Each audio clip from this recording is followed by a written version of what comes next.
coverage you can count on. Boy, the winds are just triggering massive fires. They're not giving firefighters any breaks. And of course, maybe another round of power cuts.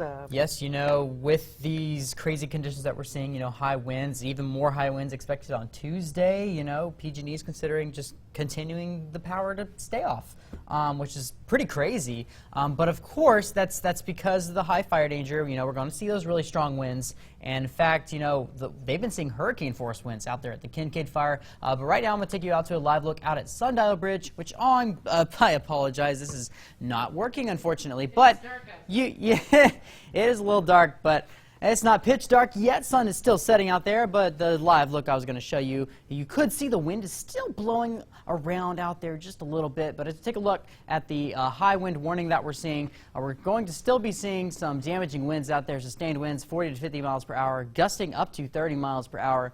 Are up to 60 miles per hour, higher out there in those canyons and along those ridge lines, though, in the foothills, and also pretty high out there in the central South Valley as well. So just south of Glenn County, they're seeing some very powerful wind speeds out there. That high wind warning will be in effect until 11 o'clock tonight. And of course, the Storm Prediction Center, the kind of the national center that issues fire outlooks, is also giving some pretty critical fire for much of the valley, even stronger down south in the valley, just south of Glenn County, towards the Kincaid Fire. And some other fires as well. Another fire popped up in Mendocino County. So we're watching a lot of stuff out there. But good news is no major fires near Chico or near Redding. We do have that red flag warning in effect through Monday. So that's because dry vegetation, gusty north winds, and low humidity. Those winds, though, will be dying down once we go to tomorrow afternoon. So that's some good news. As far as those temperatures right now, sitting in the 60s right now in the valley. So we have not hit the 70s in the valley today. So it is significantly cooler today than it was yesterday. Susanville hasn't even hit 40. They're at 37 degrees right now. And look at that temperature change from yesterday. 13 degrees colder right now than yesterday out at Redding. 12 degrees colder out at Oroville than we were yesterday. So very cold tonight, getting even colder. Single-digit temperatures out there in Modoc County. So it will get quite frigid out there in some of those mountain locations. Some of the valley locations may drop into the 30s for your night temperatures. Most of you should be staying in the low 40s, though, but it will still get a little cool. You might notice some of those leaves really starting to change colors due to the cold temperatures. Highs tomorrow in the low 70s for much of the valley, and in the 60s and 50s out there in those mountain locations. As for your fire weather outlook, we're still going to have some moderate fire danger as we go into tomorrow, mainly because of those winds in the morning.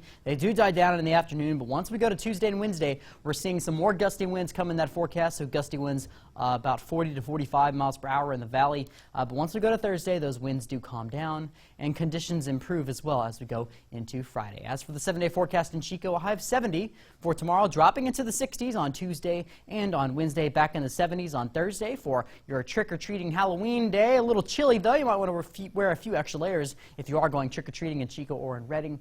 By Friday, we're back into the mid-70s and then the upper 70s on Sunday in Chico. As for Redding, a high of 70 for tomorrow, dropping into the 60s once we go to Tuesday. We stay in the 60s on Wednesday, so some pretty cool temperatures out there for the end of October. By Halloween, we're back in the 70s, then back in the 80s by Sunday in Redding. Oh, my goodness. Yeah, a little warm for October. Yeah.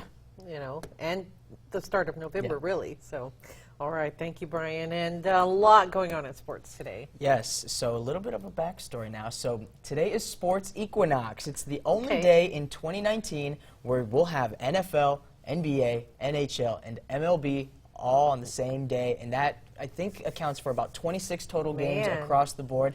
And there's still so much more on top of that. In fact, when we come back, I have 49ers going off an incredible start to the season, sitting at 6-0. This week they take on the Panther squad. That's 1-4 straight. But that didn't stop the Niners